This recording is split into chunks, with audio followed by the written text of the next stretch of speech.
Spain has been in the news this week with a specific focus on Catalonia, after the Catalonians tried to hold an election which the Spanish government called illegal, and so they sent in Spanish forces and police to try and stop the Catalonians from voting in this referendum that they held.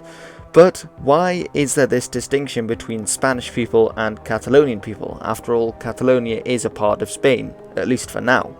Well, I'm History with Hilbert, and I've decided to have a look at the history of Catalonia to better understand where this distinction and division comes from. So, before we begin, let's quickly make sure that we know what we're dealing with. Catalonia is currently a part of Spain, and as you can see, it's in the northeastern extreme of the Iberian Peninsula, the part of Spain that borders with France on the border area there. Now, if we go back to when Spain was one of the provinces under control of the Romans, we see that the Romans introduced Vulgar Latin into the population. They started speaking this language, and linguistics is very important for understanding the current situation in Catalonia. As with Vulgar Latin, this evolved into lots of different regional languages, one of which would become Spanish. But you also have various other ones, not all from Vulgar Latin, I might add. Basque and Arabic clearly are not from Latinate languages. One of the languages that was based on Vulgar Latin was Catalan, which is spoken and which is obviously where Catalunya, the name, comes from. During the High Middle Ages, the map of Spain looked something like this, with the Christian kingdoms having pushed the Muslim invasion of the Iberian Peninsula right down to only having the Emirate of Granada in the very south of what used to be Al-Andalus. Now we can see that the largest kingdom there was Castilla y León. However, there were two other kingdoms in what is now Spain, Navarre and Aragon. And Aragon is the kingdom in which Catalunya was part. Now, the Catalonians were actually quite happy being part of the Aragonese kingdom because the Aragonese respected Catalan culture and allowed laws and official business as well as everyday life to continue in Catalonia using their same customs and, importantly, the same language. Now, the Aragonese also had their own language, which was called Aragonese, but this is less spoken nowadays.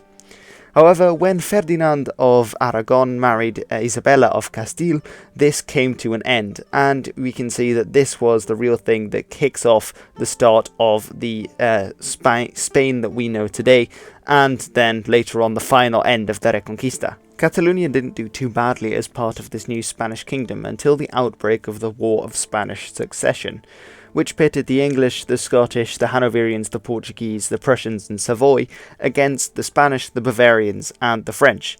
Oh wait, I've missed one, haven't I?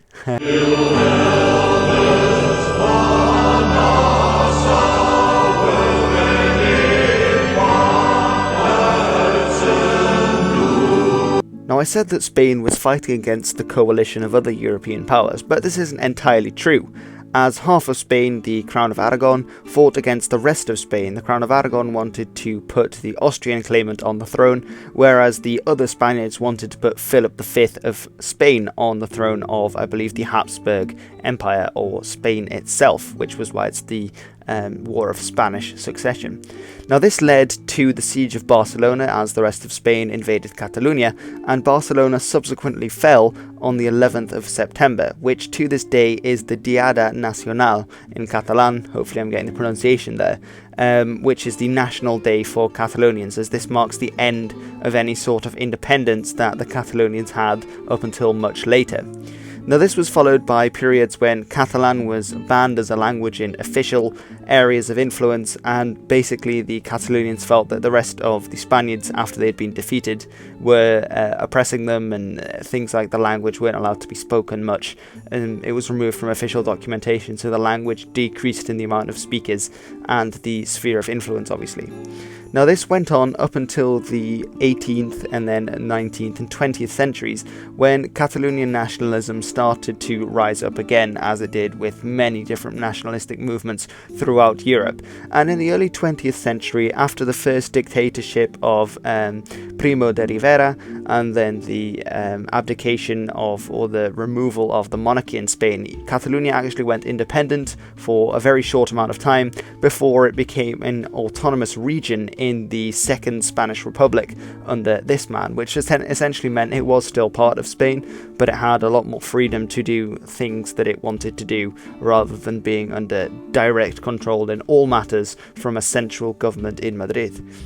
Now, this went on, and when the Second Republic was declared, the Catalonians were actually very happy with this because they were given a lot more freedom. The language Catalan was allowed to expand more, and a lot more speakers started to speak Catalan without fear of oppression, as the Second Republican government was quite tolerant towards minority languages and minority rights, and it had a similar status to that in the Basque country, which also had its own language and its own culture and customs. Now, because of this, the Catalonia was very republican during the Spanish Civil War, and it was one of the last areas to be taken in 1938 by nationalist forces, being right on the eastern side of Spain. Remember, the nationalists took mostly western and parts of northern Spain first in an attempted coup, and then pushed their way across Spain until the end. And it was only in 1938, after a long siege and a bombardment of Barcelona, that they managed to capture Catalonia. And as such, during Franco's reign, the Catalonians were very much repressed by the Frankist dictatorship, as the Catalonians had gone anarchist and then communist. They were very left-wing. That was a very big trend among Catalonians. And the language Catalan wasn't allowed to be spoken in public at all. You weren't allowed to read books in Catalan in public, which is a similar situation to a lot of minority languages throughout Europe at the time, but especially so because this was a fascist dictatorship. Fascists tended not to like the right wing, tend not to like rights for minority languages too much, especially in this kind of era, which was definitely the case, whereas the left-wing governments in Spain had been more of an advocate for these obviously minority languages. Now, when Franco died in 1975, Spain went back to a democracy, and at this point Catalonia gained a similar status to the one it had under the Second Republic. So the language was no longer oppressed. It was allowed to be the official language of Catalonia alongside Spain, although there is still some discussion about this, as a lot of Spaniards feel like it's not right that Catalonian should be a second official language in Catalonia, because they should be Spaniards first and then Catalonian second, which obviously is a hot point of contestation now. But essentially they got their rights back now that Franco is gone.